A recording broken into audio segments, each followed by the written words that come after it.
All right, folks, welcome back to Getting In, a College Coach Conversation. We're going to conclude the show with a couple of longer segments and answering your listener questions, which you can always send to us at gettingin.voiceamerica@gmail.com. Don't be shy about those questions, even if it's something that we've explored previously and you've got a subtle little tweak that you want to add to that for your students' particular circumstances. We're happy to explore those. I think sometimes some unusual circumstances can raise larger questions that are of benefit to all of our listeners. So we invite you again, sending us questions at gettingin.voiceamerica@gmail.com. If you are watching the video, which you can watch on Facebook, you can already see that Shannon Vasconcelos is here with us today. Are you always the one that does the Q&A for the finance side? If I am available, it is me. Yeah, it's my favorite segment. I don't let anyone else take it. It's also my favorite, but Beth always takes it. So it's my lucky day today. So yeah, I'm really pleased to have this opportunity. All right, Shannon, you know your finance stuff. I know my admission stuff. We're gonna try and test each other. I'm going to start first. I think, how often does Beth really kick it off with a finance question? Like never, right? Never. Okay. Well, here we go. Yeah. We're going to kick it off with a finance question. We actually had two questions that are asking about Needblind. I'll start with the first. I'm listening to the podcast and hearing how Needblind schools don't take finances into consideration. How then do you think many of the top schools have 50% or more students paying full price? How do they know they'll end up with a certain amount of income from tuition and room and board each year? Our kids were pretty successful in admissions, and I do sometimes wonder if our full pay status helped even at the Needblind schools. Yes. And actually, you know what, Ian, do you want to just read the second one? Because I think we can probably tackle them at the same time. Definitely. This one is from, that first one was from Christy back in July. And then we've got one here from Courtney.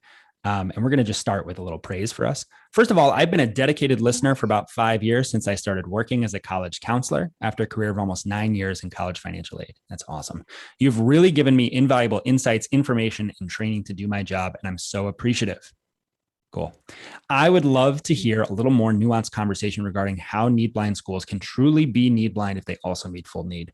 The numbers seem to consistently show that the percent of students in need-based aid of these Needblind meet need campuses hovers between 45 and 50% each year, meaning that around 45 to 55% of students are completely full pay. And Shannon, we know that to be full pay at one of these institutions, you have to be very high in the income bracket nationally. So it's not as though half the people in the US can afford to pay. Right. It is not representative of the US population. Absolutely. Right. Yeah. So it's disproportionate. So even if admissions doesn't see any actual financial aid info or applications, they can see zip codes, educational backgrounds of parents, high schools attended, etc. I also know that the dean or provost or CFO must keep some kind of tabs on how much aid is being used versus how many full pay students are admitted, not to mention how this could potentially trickle down toward the development offices as affecting future capacity for giving. I would love to hear your thoughts on this. So I think what we have is two separate questions. We have a parent who's saying, how could this possibly be that it shakes out 50-50 every year? Yep. And we have a counselor with a little bit more of a nuanced question saying there are so many different stakeholders involved in the operating costs of the institution. Surely they must be concerned with making sure that this works out. So does Needblind really mean Needblind? Right, exactly. And I almost wonder if Christy and Courtney were talking because they dropped almost identical stats on us. This was based on Beth and I discussed Needblind and Needaware, I think on the last listener question segment, obviously stirred some stuff up because people had some follow-up questions.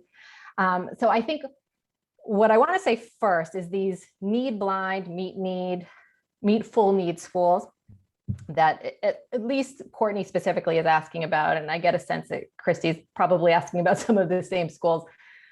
There's maybe 30 of them to kind of ballpark it in the country compared to the 4,000-ish colleges that they are. So we were talking about a very, very small segment of schools, very selective schools, very rich schools. Yes. So I think that is part of a key point here, that these schools are not dependent on tuition revenue.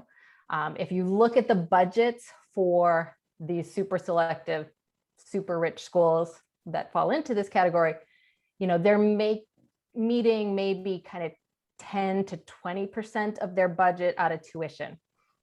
80 to 90% of their budget is coming from elsewhere, largely just earnings on endowment. Right. These schools have endowments, the size of the economies of small countries. They've got, research grants, gifts to the school. Sometimes they're operating medical. They've got other sources of revenue. They have billions of dollars with bees. Mm-hmm. Yes. So, to Courtney's point, like somebody's got to be watching this, how can, and Christy also, how can they do this? The fact is that most of their revenue isn't coming from tuition. So even if they're a little short on tuition one year, they can make it up from other sources. Now, having said that, to get more to the point of this need-blind or need-aware admissions process is a very kind of narrow policy that is specifically speaking to, are they going to specifically look at the data point of, do you need financial aid when they're making an admissions decision? Ian, your dean could go to you and say, our budget's looking rough. We need, 20 more full pay students. This happened to me in the Reed office all the time, every year. Yes. Yes. So these needs, so that's what happens. Reed is a need-aware institution. Right. And has to be. Yes, exactly. At these need-blind institutions, they don't do that. And I promise you, I know people think that there has to be something else going on. They have to look at it. Maybe they're looking at the zip codes to figure this stuff out.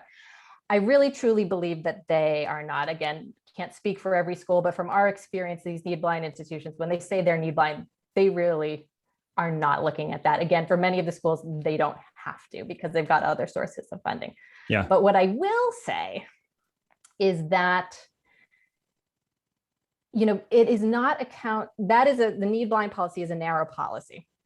It is not correcting every other way that wealthier students are sort of privileged in society and in the, admissions system.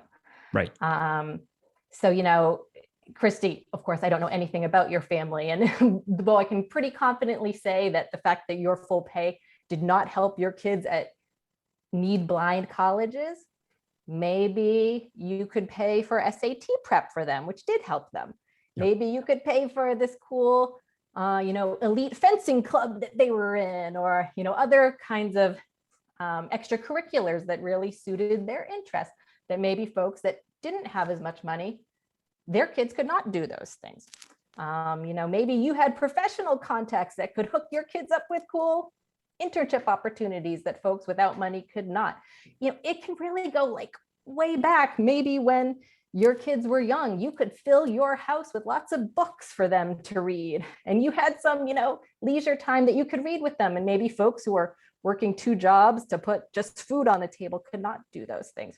Right. Right. So there are so many ways that kind of more like big ways, small ways, direct, indirect ways that kind of wealthier folks do have advantages in the US admissions system. That I think accounts for some of those numbers that don't make sense on the surface at these elite schools. How could 50% of people be full pay? Well, it's easier, I think, to achieve at those super high levels required for those elite schools when you have more opportunities when you're coming from a privileged background. I don't want to discount any achievements that any of these kids make. It's not easy. Whether you're rich or poor, doing these kinds of things to get into these schools is not easy. But I would say you do have more opportunities, and that accounts for some, at least of those, kind of imbalanced numbers. And then the other thing I would say, there are, I think, active ways that schools might be contributing to this, doing more recruiting at private high schools, as opposed to inner city high schools, rewarding legacies and development athletics interest, in the admission, things like that. So I think there's some of it is sort of naturally folks with more privilege are more advantaged in the system, and there's some unnatural ways perhaps that schools are contributing to this, that all are kind of well outside of the narrow kind of need-blind policy, the advantaging of legacies and development cases and the recruiting at private, like all of this goes on at Needblind Schools. So Needblind, Needaware, that's a very narrow policy, but it's not correcting larger inequities. I remember I wrote a blog post actually years ago that was in direct argument to someone that said Needblind policies can't exist. But the fundamental idea there was that it's all about how there's this compounding effect of wealth in society that makes wealthier individuals more likely to get a leg up in the admission process, which I think we can all acknowledge is just a part of the reality of this process. And what I wanted to push back on was, look, colleges, when they say Needblind, they do mean what they are saying. They are just not taking steps to correct for everything that gets you to the door. But when it's actually looking at the application, it's about comparing the content of the application without taking need into account. And I think admission officers like that, right? They want to be able to exclude need from the process. They're very happy to have that opportunity. So as an admission officer, I would not be looking at a zip code to say, does this person really have money? I don't care about that as an admission officer. I want the student in my seat, right? That I think is really, really important. So that's a key distinction to offer. And I think, the other piece that I would add, Shannon, is if these schools started to notice that their classes were only 25% full pay or 10% full pay as a result of these policies, I think they might shift them. But because every single year they look at those policies and they say, we're essentially holding steady with our revenue from tuition, I think they can keep that policy in place. Exactly right. Yeah. And I think there have been schools over the years that have gone away from a Needblind policy to a Needaware policy. They are not these super rich, super elite schools for the most part. They're schools that are a little less wealthy. Right. And they decided that we can't do this anymore because the numbers are not working out in our favor. And if we want to keep that commitment to meeting the full need of everyone that we accept, which is we key. just don't have. We can't. Yeah. So we have to look at it as part of our admissions decision. And, there's plenty of arguments kind of for or against. I can tell you from working, and I think I talked about this a little last time at Boston University, which at the time was Needblind, but did not meet full need. We would, accept students just based on their academic record and all of that, not looking at need, but then we would not fund them fully. So they we couldn't would say afford to it. a student whose parents make $20,000 a year, your student can come to our school that costs $80,000 a year, but we're not going to give you any money. So you figure it out. I can tell you from having those conversations, we were not doing that student any favors at all by accepting them without regard to their need, but then not funding them. So you can certainly argue that the more ethical stance is if your school cannot afford to be Needblind and meet everybody's need, that being Needaware is the better option. And I think, Shannon, there's something I would love to just stamp out the sense of virtuousness about Needblind policies. I don't think that there's anything virtuous about them. It's all about either you're wealthy enough to account for it or you're not meeting need. And there's not really a whole lot of in between. Agreed. We have time for one admission question before we take a break. Do you want to jump into that one from Natalie about the AP scores? I think that's a good one. Absolutely. Natalie asks, is there a place to report AP test scores on the Common App? If you don't report AP test scores because the score is low, will admissions counselors assume that you received a low score? How do AP test scores factor into admissions and merit decisions, if at all? Yeah, this is a question we get all the time, right around the time that AP scores come back, because students will say, oh my gosh, I got a lower score than I expected. And I think this is a pretty clear way to approach AP scores that families don't always know and understand. So let's just try and clarify for everyone. So there are two types of tests. There are credit-based tests and there are admissions-based tests. So the admissions-based tests are the SAT and the ACT. Used to be subject tests, but we don't have those anymore. So it's just the SAT and the ACT. The sole purpose of those exams is for admissions-related policies. They are helpful for colleges in making admissions decisions. AP exams and IB exams, on the other hand, are credit-based examinations. Their value to colleges is in determining whether a student has acquired a certain level of content knowledge in a particular subject area. And that content knowledge can be exchanged for credit, college credit, in many cases, at a school, based on achieving a certain score. Now, almost every school that I know of will give a credit for a 4 or a 5 on an AP exam. Many will give credit for a 3, but you won't see any credits awarded for a 1 or a 2 typically. And then with the IB, it's usually credits awarded for a 6 or a 7, and in some cases a 4 or a 5 on a 1 to 7 scale for the IB exams. Now, because it's credit-based, students have full flexibility for how they want to share that within the college application. And it's really a pretty trivial part of the application itself. Students can self-report their AP exams. You would never have to officially send your AP scores at the admissions phase of your application process. And the way to do it is you just go into the Common App and you go down to the AP scores and you check off which test you took and what score you received. And I would advise only reporting the scores that would qualify for credit at the schools that you're applying to. Now, if I took 7 AP exams, that's a lot. That's too many. If I took 3 AP exams, that's much better.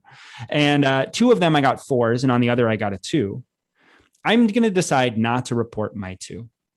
Right. Now, a school might say, but you took this AP class. It's on your transcript. So where's the exam? I think a lot of families assume that that's what a school is doing. But again, schools are looking for opportunities to admit students, not reasons to deny students. And they don't know why I didn't have that score. Maybe I didn't take the exam. Maybe I didn't register for it because I wasn't confident in the opportunity to get a good score. Maybe I was sick that day. Yeah. Maybe I got called out of school for a family emergency and couldn't make the exam and couldn't make it up. There are many different reasons. And so a college is not going to assume that score must be low. We're going to hold that against the student. So really, as with test optional policies, we want students only to submit content that's going to help to advance their admissions process, not something that's going to hold them back. And so you don't have to feel like withholding an AP exam score is going to hurt your college application. So just lean into those ones where you get 4s and 5s, maybe the occasional 3. Don't worry about those 1s and 2s. Love it. I love the point. Colleges are looking for reasons to admit you, not reasons to deny you. I think that's really important. That's one of Beth Heaton's favorite phrases. And I like, that is really true. But I also like, sometimes when I was reading applications, I was like, I really want to deny this kid. I can't. Well, that was just vindictive Ian Fisher coming. I didn't actually do that profession. Don't worry, everybody. Please don't write in. Don't write in about that. All right, Shannon, we're going to take a quick break to hear from our sponsors, and then we're going to come on back and do a couple more questions. Folks, don't go away.